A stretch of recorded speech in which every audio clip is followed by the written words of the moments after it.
በስመ አብ ወወልድ ወመንፈስ ቅዱስ አሐዱ አምላክ አሜን። ክቡር አባታችን መጋቤ ምስጢር አባ ኢያሱ ገብረ አልፋ የምስካየ ኅዙናን መድኃኔዓለም ገዳም የቅኔ መምህር፣ ክቡር አባታችን መጋቤ ሐዲስ ወመጋቤ ብሉይ አባ ጸጋ ዘአብ አዱኛ ቆሞሳት ናቸው። ሁለቱም የምስራቅ ጉራጌ ሀገረ ስብከት ዋና ስራ አስኪያጅ እና የታላቁ መንበረ ጸባዖት ቅድስት ሥላሴ ካቴድራል የመጻሕፍት መምህር፣ ክቡር አባታችን መላከ መንክራት ቆሞስ አባ መርሃ ጥበብ የታላቁ ገዳማችን ምስካየ ኅዙናን መድኃኔዓለም አገልጋይ ናቸው። እርሳቸው ክቡር መምህራችን ሊቀ ሊቃውንት የኔታ ስምዐኮነ መላክ በባህር ዳር ሀገረ ስብከት የሊቃውንት ጉባኤ ዋና ሰብሳቢ፣ በዚህ ስፍራ ያላችሁ የእግዚአብሔር ቤተሰቦች ሁላችሁም እንደምን ዋላችሁ? ቸርነት ምሕረቱ የማያልቅ እግዚአብሔር ስሙ ለዘላለም ይክበር ይመስገን። መጀመሪያ የተሰጠኝ ሁለት የሚነበብ መልእክት አለ። ይሄ ከታላቁ ገዳማችን ደብረ ከዋክብት ዝቋላ አቡነ ገብረ መንፈስ ቅዱስ ገዳም በገዳሙ ዋና በምኔት በኩል ለማይበራችን ማይበረ ጽዮን የተላከ መልእክት ነው። አነባለሁ። ከዚያ በፊት ግን ሁለት መልእክት ለማስተላለፍ ነው። አንደኛው በዚህ መካከል ከተለመደው ውጪ አባቶች ጉባኤውን ከመምህራኑ ጋር አብረው ታድመው ታያላችሁ። እነዚህ አባቶች የመጡበት አብይ ጉዳይ በደብረ ከዋክብት ዝቋላ አቡነ ገብረ መንፈስ ቅዱስ ላይ ያለፈው ጊዜ እናንተ ሁላችሁ እንደሰማችሁት ከዛሬ 13 ቀን በፊት በግፍ የሞት ጽዋ እንዲቀምሱ የተገደዱ የገዳሙ አባቶች መናንያን አገልጋዮች አሉ። ዛሬ ማይበረ ጽዮን ትላንት የ12ኛ ቀን መታሰቢያውን ምክንያት በማድረግ አባቶችን በረከት ለመቀበልና በጸሎት ለማሰብ ወደ ቦታው በሐዘን ወደ ተቀመጡበት ቦታ ጉዞ ተደርጎ ነበር። የቤት ስራ ተቀብለን መተን ዛሬ ምዕመናንን አሰባስበን የማክሰኞ ጉባኤውን ለአባቶች መታሰቢያ ሰጥተን በጸሎት እንድናስብ ተነጋግረን ነበረ። በዚህ መርሃ ግብር ላይ የገዳሙ ዋና በምኔት የገዳሙ ቄሰ ገበዝና ሌሎች ገዳሙ የወከላቸው አባቶች መጥተው ጸሎቱን መርተው በጋራ ቡራኬ እንደሚሰጡን ቃል ገብተው ነበረ። ትናንት መጥተዋል፣ አድረዋል፣ ዛሬ አብረውን ውለዋል።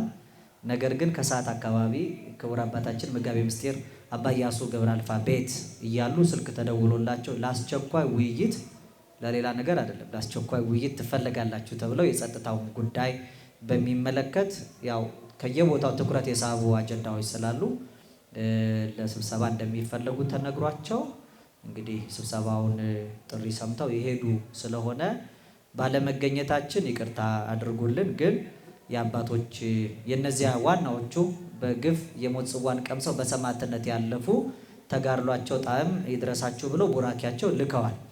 ይህን መልእክት ለማድረስ ደግሞ በአጠገባችን መጋቤ ምስጢርም መላከ መንክራትና አባ ጸጋ ዘአብ ተገኝተዋል። እነዚህ አባቶች በገዳሙ ነው ያደጉት። አባ ኢያሱ ለረዥም ዓመት በደቀ መዝሙርነትና በጉባኤ መምህርነት በዚያው ገዳም ሲያገለግሉ የኖሩ አባት ናቸው።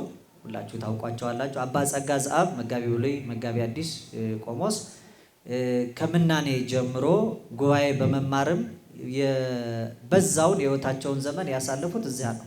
አሁን ሰዓቱ ገፍቶ ነው እንጂ በልጅነት እነሱ ደረቁን እየበሉ ጦምም እያደሩ ጭምር በአፋቸው እያጎረሱ ነው አባቶች እቅፍ ዝቋላ ደብረ ከዋክብት ያደጉት። የገዳሙ ውለት አለብን፣ በጸሎት አብረን አባቶቻችንን ማሰብ አለብን ብለው በጣም በተደጋጋሚ ወደዚያ ቦታ ላይ አቅንተው አባቶችን ሲያጽናኑ ሲያበረቱ ሰንብተዋል። ዛሬ በዚህ ጸሎት እንዳለ ሲሰሙ ነው ከኛ ጋር ለመሳተፍ የመጡት። ስለዚህ አባቶች ባለመገኘታቸው ይቅርታ ጠይቀዋል። እነዚህ አባቶች ደግሞ የገዳሙ ውለት አለ በማለት እናንተን ሊባርኳችሁ በመካከል ተገኝተዋል። የቀሩትን እነዚህን ደጋግ አባቶቻችንን እድሜ፣ ጤና፣ ጸጋ፣ በረከት ሰጥቶ እግዚአብሔር ይጠብቅልን። ገዳሙ ለማይበረ ጽዮን ጠቅላላ ማህበር ሁለት መልእክቶች ልከዋል። አንደኛው ጥሪ ነው፣ ለሁላችንም የተደረገ ጥሪ ነው። በጣም ባጭሩ ቶሎ ቶሎ ብዬ አነበዋለሁ። በኢትዮጵያ ኦርቶዶክስ ተዋሕዶ ቤተክርስቲያን በምስራቅ ሸዋ ሀገረ ስብከት የዝቋላ ደብረ ከዋክብት አቡነ ገብረ መንፈስ ቅዱስ ገዳም አስተዳደር ጽሕፈት ቤት ኑ ከአበው ሰማዕታት በረከት እንሳተፍ ለማኅበረ ጽዮን ጠቅላላ ማህበር አምላካችን መድኃኒታችን ኢየሱስ ክርስቶስ የተሰቀለላት ሐዋርያት እስከ ዓለም ዳርቻ ድረስ ዙረው በማስተማር የተሰየፉላት ቅድስት ድንግል ማርያም መሐር ወልደ ወተዘከር ኪዳኔ እያለች ልጇን በእንባ ምሕረት የምትለምንላት ጻድቃን በበረሃ ወድቀው በትምህርት እየተጎሳቆሉላት ሰማዕታት ለሰይፍና እሳት ስጋቸውን አሳልፈው የሰጡላት የኦርቶዶክስ ተዋሕዶ ቤተክርስቲያን ነገረ ድነት እጅግ ታላቅ ነው።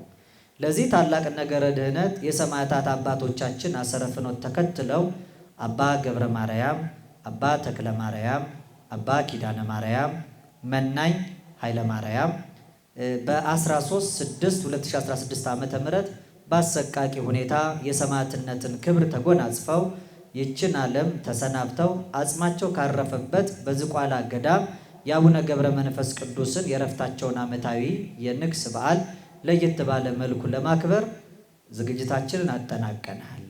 በዕለቱ ያለፉትን የሚዘክር ያሉትን የሚያጸና ትምህርተ ወንጌል ዕውቀትን ከሕይወት አስተባብረው የያዙ ሊቃውንተ ቤተ ክርስቲያን ይሰብኩናል።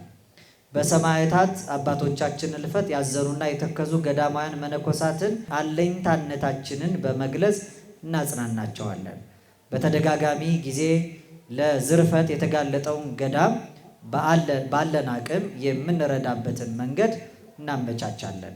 የሰማዕታት አባቶቻችን የተጋድሎ ሕይወት ሰምተንና መካነ መቃብራቸውን ጎብኝተን የራሳችንን ሁለንተናዊ ሕይወት መርምረን ለማስተካከል የሚያስችለንን መንፈሳዊ ቅናትም እንገነባበታለን። ስለሆነም በቅርብ ያለና በአቅሙ ሁኔታው የሚፈቅድለት ምዕመን በሙሉ የሰማው ላልሰማው እያሰማ በመጠራራት መጋቢት 5 ቀን 2016 ዓ.ም የቅዱስ አባታችን ርዕሰ ባሕታውያን ብርሃነ ዓለም አቡነ ገብረ መንፈስ ቅዱስን በዓለ ዕረፍት ለማክበር መገኛ ቦታችን ዝቋላ አቡነ ገብረ መንፈስ ቅዱስ አንድነት ገዳም ይሆን ዘንድ ያዘኑና የተከዙ ገዳማውያን አባቶች የአክብሮት ጥሪያቸውን ያስተላልፋሉ። ሰላም እግዚአብሔር ከሁላችን ጋር ይሁን። መምህር አባ ገብረ ሕይወት ወልደ ጊዮርጊስ የዝቋላ ደብረ ከዋክብት አቡነ ገብረ መንፈስ ቅዱስ አንድነት ገዳም ዋና አስተዳዳሪ።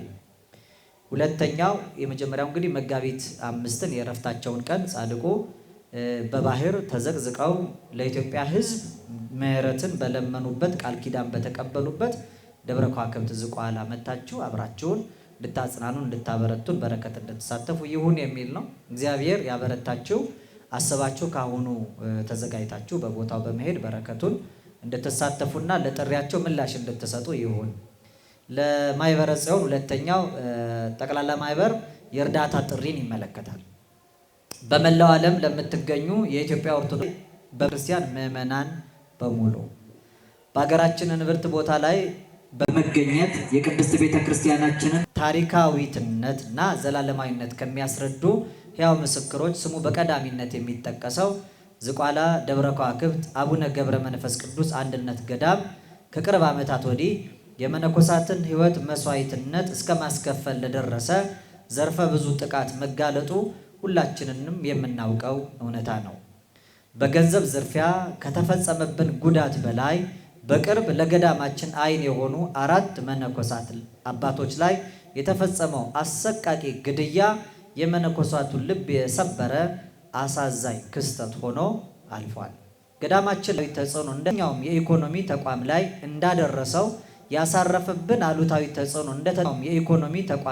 እንዳደረሰው ያሳረፈብን አሉታዊ ተጽዕኖ እንደተጠበቀ ሆኖ አሁን ባለበት ዘርፈ ብዙ ችግር መጋረጥ የጀመረው ህገወጥ ታጣቂ በአካባቢው መንቀሳቀስ ከጀመሩበት ጊዜ አንስቶ ነው። ህገወጥ ታጣቂዎቹ በተደጋጋሚ ወደ ገዳሙ ዘልቀው በመግባት የጥበቃዎችን ትጥቅ በመንጠቅ ገዳሙን ዘርፈው በተደጋጋሚ አራቁተውታል።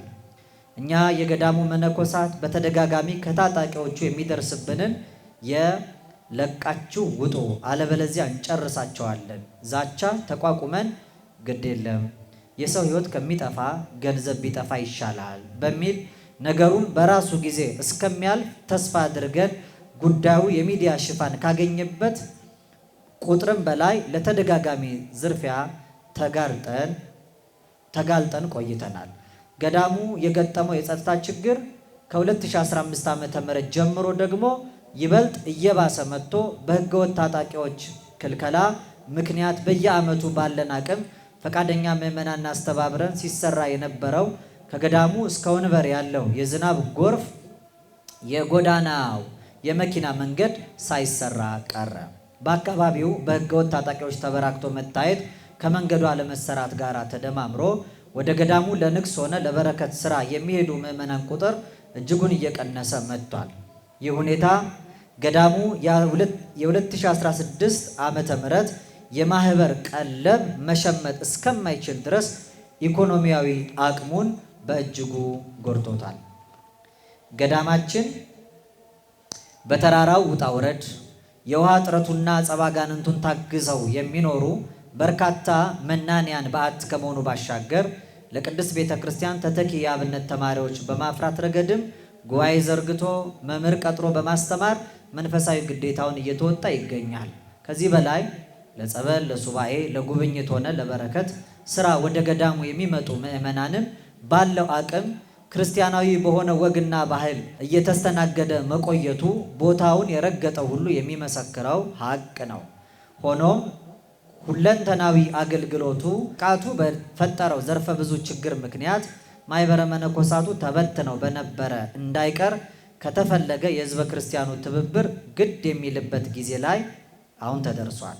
ስለሆነም አቅማችሁ የፈቀደ የቅድስት ቤተ ክርስቲያን ምዕመናን በሙሉ በሚቻላችሁ መንገድ በገንዘብ ሆነ በቁሳቁስ በምክረ ሐሳብም ሆነ በሙያዊ ድጋፍ ለገዳማችን የእርዳታ ጥሪ እጃችሁን ትዘረጉ ዘንድ በጻድቁ ርዕሰ ባሕታውያን አባታችን ገብረ መንፈስ ቅዱስ ስም ገዳማችን የከበረና ታላቁን ጥሪ በዚህ ጊዜ ለእናንተ ያቀርባል።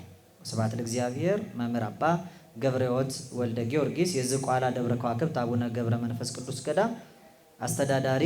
አካውንት ነምበር ተቀምጧል፣ ተደጋግሞ ይገለጣል። ይሄ ሰዓት ላለመሻማት አንድ ነገር መጋቤ ምስጢር በማሳሰቢያነት የሰጡታል። እንግዲህ እንደነዚህ አይነት አባቶች ቤተክርስቲያን ዛሬ በሊቀ ጵጵስና ጭምር የሚመሩ ደጋጎቹን እረኞች የምናገኘው ከገዳም ዝቋላ አቡነ ገብረ መንፈስ ቅዱስ የምናኔ ገዳም ብቻ ሳይሆን የነገር ሃይማኖትም ትልቅ ተቋም ነው። ስለዚህ አብነት ትምህርቶች ያሉበት መናንያኑ በተጋድሎ ለዓለም ጭምር የሚጸልዩበት የአቡነ ገብረ መንፈስ ቅዱስን ተጋድሎ ተከትለው ቦታው ልመና የሚሰማበት ጸሎት እግዚአብሔር የሚቀበልበት ነው ብለው ለሀገር ለመላው ዓለም የለመኑትን ጻድቁን ተከትለው መናንያኑ የሚለምኑበት ነው። ያው ስንበላ የሚጾሙ ስንተኛ የሚቆሙ ስንዝል የማይደክሙ አባቶች የምናገኘው ከዛ ነው። ውለን በሰላም የምናድረው እነሱ እያለፉ እኛን እያሳረፉ ጉባኤ ያሰፉ አባቶች ያገኘ ነው ከዛ ነው። አሁን ግን ገዳሙ በሰሞኑ ችግር ያው እንደ መፈታት ነው። በየቦታው ነው ያሉት። ገዳሙ ማረፊያ በከተማ መካከል በገነባቸው ህንፃዎች ጥላ ስር አባቱ የተጠለለው ነው። ትላንትኛም እዚያ ቦታ ላይ የደረስ ነው። ወደ ቀደመ ቦታው እንዲመለስ ካጠገባችን ተገኙ ነው። አሁን አንድ የቤት ስራ በማህበረ ጽዮን አስተባባሪነት እንዲሰራ ትናንትና መናንያኑ ገዳማቱ ጭምር በተማጽኖ አስተላልፈዋል ጥሪ። ይሄውም ከዚህ ከዝቋላ መዳረሻው አንስቶ እስከ ወንበር ማርያም፣ ከወንበር ማርያም እስከ ገዳሙ የሚወስደው ስፍራ ለቀለብ መሸመት አይደለም፣ ምዕመናን ቤተክርስቲያኑን ለመማፀን እጅ ለመንሳት ጭምር ለመመላለስ እንዲችሉ መንገዱ መጠረግ ነበረበት። አንደኛ በታጣቂዎቹ ክልከላ ነው። ሁለተኛ ኮሮናን ጨምሮ ሌሎች ችግሮች ስለነበሩ መናንያን ስለ ገዳሙን ለመሳለም ምዕመናን ስላልመጡ መንገዱ ሳይጠረግ ቀርቷል። በአመት ይጠረግ የነበረው አሁን ከፍተኛ ጉዳት ደርሶበታል እና ከ9 ኪሎ ሜትር ያልበለጠ መንገድ አለ። ይሄንን መንገድ እንደው ጥርጊያውን ለማቅናት መንገዱን ለመስራት ኃላፊነት ወስደን መንግስት የሚመለከተው አካል እንደሚያስተባብር በፍንጭ ደረጃ ቃል የገባ ቢሆንም ገና እንግዲህ ፕሮጀክቱ ፈንድ ከጸደቀለት በኋላ ስምምነት አግኝቶ እንደዚህ የሚተገበር ነገር ነው። እኛ ግን አሁን ጊዜው ሁኔታው አሳሳቢ ነው። በጣም የኔትወርክ ችግር ያለበት ነው። የጸጥታ ችግር ያለበት ነው። በጣም ብዙን ነገር ሊቀርፈው የሚችለው የመንገዱ በአግባቡ መሰራት ነውና ይሄ ለቦታው የሚመጥን ለምዕመናን መመላለስ የማያስቸግር ችግሮች ሲመጡም በራሱ መናንያኑ የጸጥታ ጉዳይ ላይ ሁከት ሳያገኛቸው በጫካው አደጋ ጣዮችም ሳይገጥሟቸው መመላለስ እንዲችሉ እንደው ይሄንን መንገድ ኃላፊነት ወስደን ብናሰራ ወደ ገዳሙ ያሰራነው መንገድ ወደ ሰማይ የሚወስደን የእውነት መንገድ ነውና አባቶችን እርዳታ ከሚደርስበት ስፍራ ማገናኘት እኛም ለጥሪያቸው ለተማጽኗቸው ለለቅሷቸውና አቤት ድረሱልን ብለው ለተማጸኑት ተማጽኖ እኛም አቤት አለን ለማለት የምንሮጠው ሩጫ ስለሆነ የመንገድ ስራውን በአግባቡ በበላይነት ማስተባበር ማህበረ ጽዮን ድርሻ እንዲወስድልን አስተባብሮ እናንተን ይዞ ደግሞ እንደው ጥርጊያውን ለማቅናት መንገዱን ለማስተካከል በኃላፊነት እናንተም እጃችሁን ብትዘረጉ ብትረዱ የሚል ነው። ይሄንን እንግዲህ በተከታታይ እንደ ስራ አመራርም የጠቅላላ ማህበሩ ተወካዮች ይወያዩበታል፣ ለእናንተም ያቀርቡላችኋል። ለዛሬው ግን አባቶች መገኘት ስላልቻሉ ነው። አባ ኢያሱን መጋቤ ምስጢርን ጨምሮ መላከ መንክራትን አባ መርሃን እንደገና ደግሞ መጋቤ ብሉይ ሐዲስ ቆሞስ አባ ጸጋ ዘአብን የገዳሙን በረከት የነዚህ መናንያኑ በዋጋ ያለፉት አባቶች በረከት ይድረሰን በማለት ለተማጽኖ ነው በዚህ ስፍራ የመጡትና ጥሪያቸውን ሰምታችሁ ካጠገብ ለመቆም እሺ እንደምትሉ ተስፋ አድርጋለሁ። ለበረከት ጥሪ ያቀረበልን በዚህ ስራ ተሳትፈን ደግሞ የመንግስቱ ዜጋዎች ለመሆን ባለ ተስፋ ያደረገን እግዚአብሔር የተመሰገነ ይሁን። ከሰማዕታቱ ረድኤት በረከት ይክፈለን። ወስብሐት ለእግዚአብሔር።